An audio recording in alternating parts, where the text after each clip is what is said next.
نوجوان جوان ہوتا ہے تو اس کی آرزو کیا ہوتی ہے؟ اچھا گھر مل جائے، اچھی گاڑی مل جائے، اچھی بیوی مل جائے اور اڑ کے یورپ چلا جاؤں۔ اس کی زندگی کا یہی منصوبہ ہے۔ کیا بتائیں احباب، کیا کارنمایاں کر گئے، بی اے کیا، نوکر ہوئے، پینشن ملی اور مر گئے۔ یہی زندگی۔ اگر میری اور آپ کی زندگی میں اقامت دین نہیں ہے، میری اور آپ کی زندگی کے منصوبہ جات میں، اہداف کے اندر غلبہ اسلام نہیں ہے، اگر میری اور آپ کی زندگی کے اندر اسلام کا لایا ہوا نظام نافذ کرنے کا کوئی منصوبہ نہیں ہے، تو سنیے، اچھی طرح سن لیجئے، ہم صرف اناج کھانے کے لیے پیدا ہوئے ہیں۔ ہمیں اپنی زندگی کی مقصدیت کا نہیں پتا۔ کھانے پینے کے لیے یہ تو جانور بھی پیدا ہوئے ہیں، اشرف المخلوقات ہے، نائب الہی ہے، خلیفۃ اللہ فی الارض ہے، اور اس کا مقصد ہی کوئی نہ ہو، صرف کھانا ہے، پینا ہے، گھر بنانا ہے۔ یہ کیا مقصد ہوا؟ یہ تو چڑیاں بھی اچھے اچھے گھونسلے بنا لیتی ہیں، یہ تو چیونٹی بھی موسم برسات کے لیے جمع کر لیتی ہے۔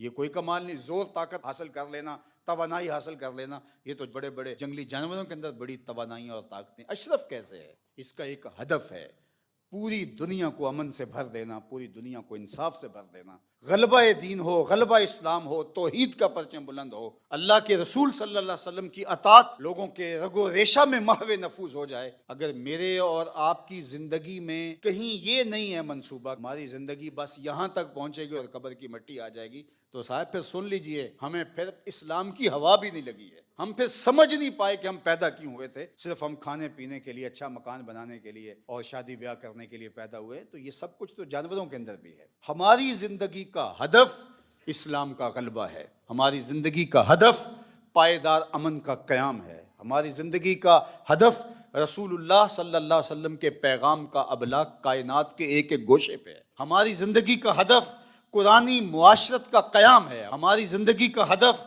اقدار عالیہ کا فروغ ہے، ہماری زندگی کا ہدف اخلاق حسنہ کو عملی طور پہ اپنے اوپر اور معاشرت کے اوپر نافذ کرنا ہے، اور ہم اللہ کے بندے بن کے، نائب الہی بن کے اپنی زندگی گزاریں، اور یہ دھرتی اللہ کی امانت ہے، اور اس دھرتی کے اندر اسلام کا غلبہ ہو۔ اگر ہماری زندگی میں کہیں یہ نہیں ہے، نہ کہیں پائپ لائن میں ہے، نہ کہیں عملی طور پہ اب موجود ہے، نہ اس کی طرف ہمارا سفر ہے اور نہ کوئی ارادہ ہے، تو پھر مجھے کہنے دیجئے کہ ہم صرف اناج کھانے کے لیے پیدا ہوئے ہیں، ہمیں کوئی زندگی اور آخرت کی اور دین کی کوئی سمجھ اور فہم ادراک ہے ہی نہیں۔ ہمیں سمجھنا ہوگا میری زندگی کا مقصد تیرے دین کی سرفرازی، میں اسی لیے مسلمان، میں اسی لیے نمازی۔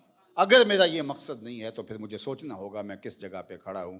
تو معال کار، معاد، ہمارا مقصود، ہماری آخرت، ہماری منزل تبھی منزل بنتی ہے اگر یہ اہداف ہمارے سیٹ ہوں۔ یہ ہماری ذیلی ضرورتیں، کھانا پینا، اچھا گھر، اچھا مکان، یہ ہماری ذیلی ضرورتیں۔ ظاہر ہے ہم بشر ہیں اور کچھ بشری تقاضے ہیں، یہ چلتے چلتے زندگی میں ساتھ آتے رہتے ہیں، ملتے رہتے ہیں، ان سے تلطف، ان سے تمتع، ان سے نفع ہم پاتے رہتے ہیں، لیکن آگے بڑھتے رہتے ہیں۔ ہدف ہمارا اور ہے۔ ہدف اس کو کہتے ہیں کہ جس کی طرف نظر ہو، جو مرکز نگاہ ہو، جس کو حاصل کرنا آپ کا مقصود ہو۔ اور اللہ کے محبوب علیہ السلام نے فرمایا کہ میری مثال ایسے ہے جیسے کوئی مسافر چند لمحوں کے لیے کسی درخت کے نیچے سستانے کے لیے ٹھہرے۔ تمہاری دنیا سے مجھے صرف اتنا سروکار ہے۔ تو آئیے میں اور آپ اپنی زندگی کو دیکھیں کہ ہم کیا کر رہے ہیں، ہمارے اہداف کیا ہیں، اور بچپن سے جو ہی پروان چڑھتے ہیں ہمیں ماں کیا سبق دے رہی ہے کہ بیٹا تو اتنا امیر ہو جائے، تو اڑ کے یورپ چلا جائے، تیرے پاس اتنی دولت ہو، تیرا ایسا گھر ہو، تیرا ایسا بنگلہ ہو۔ کیا یہ مقصود ہے؟ ہماری ماضی کی مائیں تو یہ نہیں دیتی تھی۔ وہ تو بچہ پروان چڑھتا تھا تو کہتی تھی تو محمد عربی کا غلام بننا ہے، تو نے اسلام کا مجاہد بننا ہے۔ وہ مائیں کہا کرتی تھی، صلاح الدین ایوبی کی ماں نے ان کو کہا تھا نا کہ بیٹا جلدی جلدی بڑا ہو، تو نے مسجد اقصیٰ کو واپس لینا ہے۔ تو جب مائیں یہ کہتی ہیں تو بیٹے اپنی زندگی کا وہ ہدف طے کر لیتے ہیں، گول سیٹ کر لیتے ہیں۔ لیکن جب مائیں کہتی ہیں کہ نہیں نہیں پتر دیکھ، شریک کہاں چلے گیا اور ہم کہاں رہ گئے، ہم نے بھی یہ بنانا، یہ بنانا ہے، یہ صاحب ہماری زندگی کا ہدف نہیں ہے۔ یہ اچھی طرح سے ہمیں اپنے ذہن سے نکال دینا چاہیے۔ یہ چلتے چلتے راستے کے اندر مل جائے تو بسم اللہ۔ وہ ایک گاڑی کے پیچھے لکھا تھا، مل گئی روزی، نہ ملا تو روزہ۔ ہم چلتے جائیں گے، مل گئی تو روزی، نہ ملا تو روزہ۔ مقصد اسلام کے غلبے کا، مقصد اسلام کے جھنڈے کو کائنات میں اونچا کرنے کا۔ آئیے میں اور آپ اپنے مقصد حیات کو سمجھیں اور اس کو پانے کے لیے جد و جہد کا آغاز کریں۔ ادارۃ المصطفیٰ، یہ خطبہ جمعہ، ہمارے اہداف، ہمارے طلباء کی تربیت، ہمارا نظم، یہ ایک مربوط مقصد کی خاطر آگے بڑھ رہا ہے۔ اس معاشرت کے اندر جو مادیت زدہ ہے، ہم وہ کامیابی تو شاید حاصل نہیں کر پائے، لیکن الحمدللہ شعور اور فہم اور ادراک کا نور جب آگے بڑھے گا تو حالات اور راستے نکلتے چلے جائیں گے. ملیں گے سینہ چاکانے چمن سے سینہ چاک، بزم گل کی ہم نفس باد صبا ہو جائے گی. شبنم افشانی پیدا کرے گی میری سوز و ساز، اس چمن کی ہر کلی درداش نہ ہو جائے گی. آسمان سحر کے نور سے ہوگا آئینہ پوش، ظلمت رات کی سی ماپ پا ہو جائے گی. شب گریزاں ہوگی آخر جلوائے خورشید سے، یہ چمن معمور ہوگا نغمہ توحید. زندگی کی مقصدیت کو بیان کرنا ہے. ہم اس دنیا پر کیوں بھیجے گئے ہیں، ہمارے آنے کا مقصد کیا ہے. کارخانہ قدرت میں کوئی ایک چیز بھی ایسی نہیں ہے کہ جو بے مقصد پیدا کی گئی ہو. اس کی تخلیق کا کوئی نہ کوئی مقصد ضرور ہے، اور جب تک وہ چیز اس مقصد کی تکمیل کرتی رہتی ہے تو اسے عزت دی جاتی ہے. جب مقصد پورا کرنا چھوڑ دے تو اسے کوئی عزت اور کوئی تکریم نہیں دی جاتی. یہ مائک ہی ہے، اس کا مقصد ایمپلیفائر تک آواز پہنچانا ہے اور اس کے ذریعے سے یہ آواز آگے آپ تک پہنچ رہی ہے. لیکن اگر یہ کسی فنی خرابی کی وجہ سے اپنے مقصد تخلیق کو چھوڑ دے اور یہ ایمپلیفائر تک آواز نہ پہنچائے تو پھر اس خوبصورت جگہ پر اس کو سجایا نہیں جائے گا. اس کو یہاں سے اتار کر کے کباڑ خانے میں پھینک دیا جائے گا. یہ اب بہت قیمتی ہے اور بہت اچھی جگہ پہ اس کو مرتبہ دیا گیا ہے، لیکن پھر اس کی کوئی توقیر نہیں ہوگی. اسی طرح کائنات کی ہر شے اور ہر چیز اپنے مقصد کی جب تک تکمیل کرتی رہتی ہے تو عزتوں کی مسند پہ اسے بٹھایا جاتا ہے، اور جب مقصد پر عمل کرنا چھوڑ دے اور مقصدیت سے عاری ہو جائے تو پھر اس کی کوئی توقیر اور کوئی عزت نہیں رہتی. اللہ تعالیٰ جل شانہ نے حضرت انسان کو بھی کسی مقصد کے لیے پیدا کیا ہے. بے مقصد اس کو پیدا نہیں کیا گیا ہے. اس کائنات کے اندر چھوٹے چھوٹے جانور بھی بے مقصد پیدا نہیں کیے گئے. انسان تو مقصود ہے کائنات کا. یہ کیچوا جس سے مچھلی ہم پکڑتے ہیں، یہ سمجھتے ہیں کہ یہ فضول سی چیز ہے، لیکن جن کھیتوں میں کیچوا پایا جاتا ہے زمینداروں سے پوچھیں کہ وہاں زرخیزی بڑھ جاتی. اسی طرح میں نے ایک جگہ پہ ایک شخص کو دھاگے کے ساتھ یہ کیچوے باندھ کر کے دھوپ میں خشک کرتے ہوئے دیکھا. تو میں نے اس حکیم صاحب سے پوچھا کہ اس کا مقصد کیا؟ تو وہ کہنے لگے کہ یہ دوائیوں میں بھی استعمال ہوتا ہے، اس کے بدن میں فولاد ہوتا ہے. اسی طرح یہ کانٹا لگا کر کے مچھلی پکڑنے کے کام بھی آتا ہے. اتنا نحیف نزار اور کمزور جسم جس کے اندر ہڈی بھی نہیں ہوتی، اس کے یہ 3 فوائد بالکل ظاہر ہیں. اس کے علاوہ بھی بہت سارے فوائد ہوں گے جو ہماری نظر میں نہیں ہیں. اسی طرح یہ مینڈک جو ہوتے ہیں، یہ ذمہ داروں سے پوچھیں کہ آج کل چاول کی فصل کے لیے یہ کتنے مفید ہیں، اور یہ کیڑے مکوڑے پیدا ہوتے ہیں جو فصلوں کے اندر، ان کے لیے یہ کتنے بہتری کی ضمانت ہے. تو ہم وہ چیزیں جن کے فوائد ہماری نظر میں نہیں ہیں، لیکن وہ بھی چیزیں فوائد سے خالی نہیں ہیں. تو جب یہ کیڑے مکوڑے، یہ حشرات الارض، یہ مینڈک اور کیچوے یہ بھی بے مقصد پیدا نہیں کیے گئے، تو جس کے گرد پوری کائنات کا چرخ گھومتا ہے اور جس کے لیے پوری کائنات کو تخلیق کیا گیا ہے، وہ انسان کیا بے مقصد پیدا کر دیا گیا ہے؟ اس کی تخلیق کا کوئی مقصد نہیں ہے. یقیناً اس کی تخلیق کا کوئی مقصد ضرور ہے، اس کی تخلیق کا کوئی مدعا ضرور ہے. اللہ تعالیٰ جل شانہ نے اس مقصد کو، اس مدعا کو قرآن مجید میں بیان فرمایا. ارشاد کیا وَمَا خَلَقْتُ الْجِنَّ وَالْإِنسَ إِلَّا لِيَعْبُدُونَ. ہم نے جن و انس کو اس لیے پیدا کیا ہے کہ وہ میری عبادت کریں.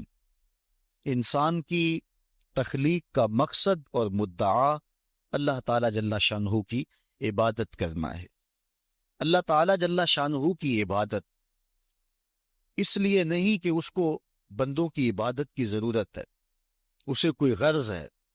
بندوں کو تخلیق اس نے اس لیے کیا ہے کہ وہ مجھے پوجیں گے اور میری عبادت کریں گے تو کوئی مجھے فائدہ ہوگا. اللہ تعالیٰ جل شانہ ایسی کسی غرض سے پاک ہے. خود ارشاد فرمایا ما اريد منهم من رزق وما اريد ان يطعمون، نہ تو میں اس سے کوئی رزق چاہتا ہوں اور نہ یہ چاہتا ہوں کہ وہ مجھے کھلائیں، چونکہ وہ کھانے سے بھی پاک ہے اور اسے رزق کی بھی ضرورت نہیں ہے. بلکہ ان اللہ هو الرزاق ذو القوة المتین، اس کی شان یہ ہے کہ وہ خود رزاق ہے، وہ پوری دنیا کو دینے والا ہے اور وہ قوتوں کا مالک ہے.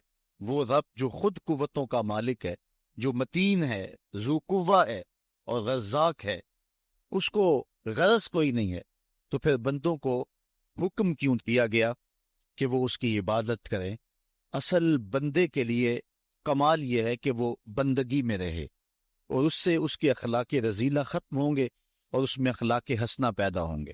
اس لیے اس کو عبادت کا حکم دیا گیا تاکہ وہ اپنی زندگی کا جمال پا سکے. اگر وہ پوجا نہیں کرے گا، اللہ کی پرستش نہیں کرے گا، تو اللہ تعالیٰ جل شانہ کو کوئی فرق نہیں پڑتا. کائنات کی کوئی چیز نہیں ہے جو طوعاً اور کرہن اس کے حضور سجدہ ریز نہیں ہے، اس کی تسبیح نہیں بولتی. علماء نے لکھا کہ تمام درخت جو تم دیکھ رہے ہو یہ حالت قیام میں ہیں اور اللہ کی تسبیح بول رہے ہیں. اور درخت جب تک تسبیح بولتا رہتا ہے اپنے تنے پہ کھڑا رہتا ہے، اور جب تسبیح بولنا چھوڑ دیتا ہے تو کاٹ دیا جاتا ہے. جو درخت کاٹ دیا جائے سمجھ لو کہ اب تسبیح کا عمل اس سے موقوف ہو گیا تھا، اب اس کو کاٹ دیا گیا. تو سارے درخت حالت قیام میں ہیں، چوپائے حالت رکوع میں ہیں، مینڈک حالت تشہد میں ہیں، اور حشرات الارض کیڑے مکوڑے یہ حالت سجدہ میں ہیں. اللہ تعالیٰ نے انسان کو جو عبادت دی نماز کی صورت میں، وہ ان تمام صورتوں کی جامع ہے، ان تمام عبادات کی جامع ہے. درختوں کا قیام بھی ہے، چوپایوں کی طرح رکوع بھی ہے، مینڈک کی طرح تشہد اور قعدہ بھی ہے، اور حشرات الارض کی طرح سجدہ بھی ہے. اس لیے کہ یہ انسان خلاصہ کائنات ہے اور تمام مخلوقات کا مقصود ہے، اور پوری کائنات کا چرخ اس کے گرد گھومتا ہے. اس لیے اس کی عبادت بھی تمام مخلوقات کی عبادات کے جامع ہونی چاہیے. اس لیے اس کو نماز کا حکم دیا گیا، اور یہ حکم ایک بار نہیں دیا، قرآن مجید کے اندر متعدد مرتبہ اسے نماز کا حکم نامہ دیا گیا. اس شخص سے بڑا بد نصیب کوئی نہیں جو اللہ کی حضور جھکنا نہیں جانتا. صبح سے لے کر شام تک کس کس کو سیلوٹ کرتے ہیں، روٹی کے چند ٹکڑے اور نوالے کمانے کے لیے کس کس سے ہنس ہنس کے بولنا پڑتا ہے، اور کس کس کے سامنے جو ہے وہ حاضر ہونا پڑتا ہے. ایک اللہ کے حضور نہیں جھکا جاتا جو کہ رازق ہے اور حقیقی مالک ہے. اللہ تعالیٰ جل شانہ نے قرآن مجید میں ایک مقام پہ ارشاد فرمایا یا ایھا الناس اعبدوا ربکم الذی خلقکم، اے لوگو اللہ کی عبادت کرو. کیوں؟ ربکم، وہ تمہارا رب ہے. یا ایھا الناس اعبدوا ربکم، اپنے رب کی عبادت کرو، تمہاری تربیت کرنے والا ہے، تمہیں درجہ کمال تک پہنچانے والا ہے. یہاں صرف اہل ایمان کو حکم نہیں دیا گیا، یہاں پوری انسانیت کو اللہ کے حضور حاضر ہونے کا کہا گیا ہے، چونکہ وہ صرف اہل ایمان کا رب ہی نہیں ہے بلکہ وہ تمام کائنات کا رب ہے. سورۃ الفاتحہ اٹھائیں تو وہاں ارشاد ہوتا ہے الحمدللہ رب العالمین، تمام خوبیاں اللہ کے لیے جو تمام جہانوں کا پالنے والا ہے. وہاں رب المسلمین نہیں کہا کہ صرف وہ اہل اسلام کا رب ہے، وہ تمام جہانوں کا رب ہے، پوری کائنات کا رب ہے. ہر شخص کو اس کی ضرورت کے مطابق باہم پہنچا رہا ہے، جو اسے مانتا اسے بھی دیتا ہے، جو نہیں مانتا اسے بھی دیتا ہے. کبھی ایسا نہیں ہوا کہ اس کی حضور کو سجدہ ریز نہ ہوتا ہو اور اس نے اس کے رزق کے دروازے بند کر دیے ہوں، سورج کو حکم دیا ہو اس کے گھر میں روشنی نہ بھیجنا، یہ میرے نافرمانوں کا گھر ہے. آپ 3 مہینے بل نہ دیں تو واپڈا والے آپ کا میٹر کاٹ دیں گے، آپ بل نہ دیں تو گیس والے آپ کا میٹر کاٹ دیں گے، ٹیلی فون کا بل نہ دے تو وہ تار کاٹ دیں گے. لیکن ساری زندگی کوئی اس کی حضور سجدہ ریز نہ ہو. کبھی اس نے چاند کو حکم نہیں دیا اس کے آنگن میں چاندنی نہ بکھیرنا، یہ میرے نافرمانوں کا گھر ہے. کبھی ہوا کو نہیں کہا اس کے ویڑے میں آکسیجن نہ پہنچنے پائے، یہ نافرمانوں کا گھر ہے. بلکہ سورج جس طرح روشنی حضرت بایزید بستامی کے گھر میں بکھیرتا ہے، اس عاصی کے گھر میں ایسے ہی بکھیرتا ہے. یہ اس کی ربوبیت ہے جس کا عموم پوری انسانیت کو فیض دے رہا ہے۔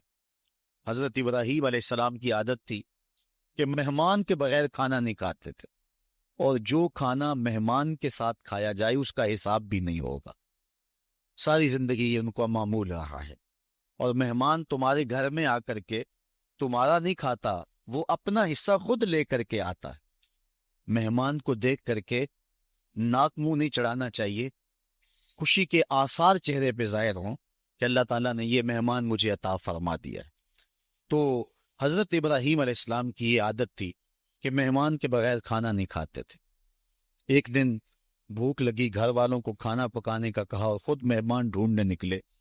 ایک شخص کو جو کہ بوڑھا تھا لے آئے، دسترخوان پہ بٹھایا، کھانا جب لگ گیا تو اس کو کہا اللہ کا نام لے کے شروع کرو۔ اس نے کہا میں تو اللہ کو نہیں مانتا۔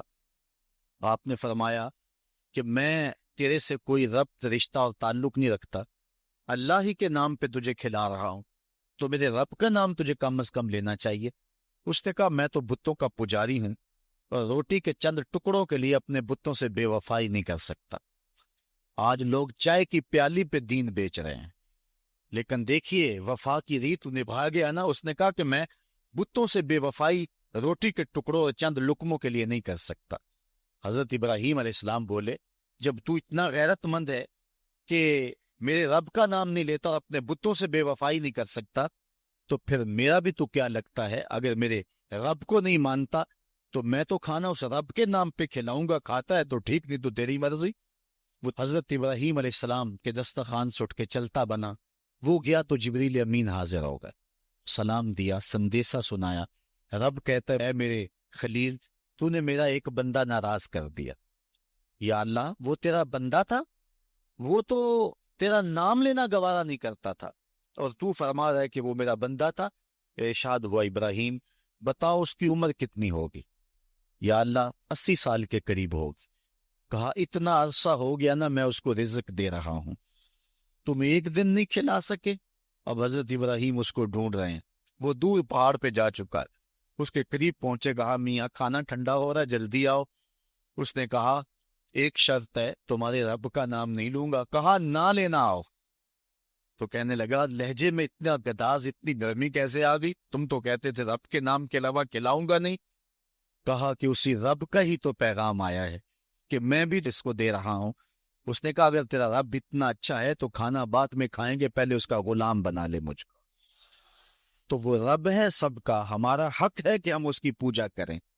تو اللہ تعالیٰ جل شانہ نے ارشاد فرمایا یا ایھا الناس اعبدوا ربکم، اپنے رب کی عبادت کرو۔ ایک تو وہ تمہارا رب ہے، اور پھر الذی خلقکم، اس نے تمہیں پیدا بھی کیا ہے۔ توجہ چاہوں گا، کتنی شان ہے کہ اس نے تخلیق بھی کیا اور پھر اس نے تمہاری تربیت بھی کی۔ جو تخلیق بھی کرے اور تمہاری تربیت بھی کرے، کیا اس کا حق نہیں ہے کہ اس کی حضور سجدہ ریزیاں کی جائیں؟ ساری زندگی انسان ماں کی خدمت کرتا رہے تو بتاؤ ماں کی خدمتوں کا بدلہ دے سکتا ہے؟ ماں کے پیار کا صلہ دے سکتا ہے؟ عرض کی گئی کہ میں اپنی ماں کو اپنے کندھوں پہ اٹھا کر کے حج کروایا ہے اور سائی اور کعبۃ اللہ کا طواف کرایا ہے، اور حالت یہ تھی کہ اگر چٹان کے اوپر گوشت کا ایک ٹکڑا ڈال دیا جاتا تو وہ بھی بھن کے کباب بن جاتا۔ اتنی گرمی کی شدت تھی۔ کیا میری ماں نے میری جو خدمت کی، میری کفالت کی، مجھے دودھ پلایا، مجھے جنم دیا، تو میں نے کیا ماں کی خدمتوں کا صلہ دے دیا ہے؟ تو جواب آیا تو نے ابھی اس کی ایک مسکراہٹ کا بدلہ بھی نہیں دیا۔ ماں جب ہنس کے دیکھتی ہے تو جنت کی ساری کلیاں کھل اٹھتی، اور بیٹے کی زندگی ماں کے اس ہنسنے سے جو ہے وہ عبادت ہوتی ہے۔ بیٹے کے لیے ماں کے جو جذبات ہیں، ماں کی جو کہانیاں ہیں، ماں کے سینے میں جو درد کے امٹتی ہوئی ایک کائنات ہے، اس کا کوئی بدل نہیں ہو سکتا۔ ساری زندگی ایک ٹانگ پہ کھڑا ہو کے بندہ ماں کی خدمت کرتا رہے، پھر بھی حق ادا نہیں ہوگا۔ ماں ماں ہوتی ہے، اللہ تعالیٰ جل شانہ نے اس کو وہ درجے عطا فرمائے۔ بیٹے کے ساتھ جو پیار ماں کرتی ہے بھلا کوئی کر سکتا ہے؟ کوئی اتنی محبت دے سکتا ہے جتنی ماں محبت دیتی ہے؟ ساری زندگی بھی انسان ان محبتوں کا بدل دینا چاہے تو نہیں دے سکتا، چونکہ ماں کے پیار کا کنارہ ہی کوئی نہیں۔ ماں کی محبت کی گہرائی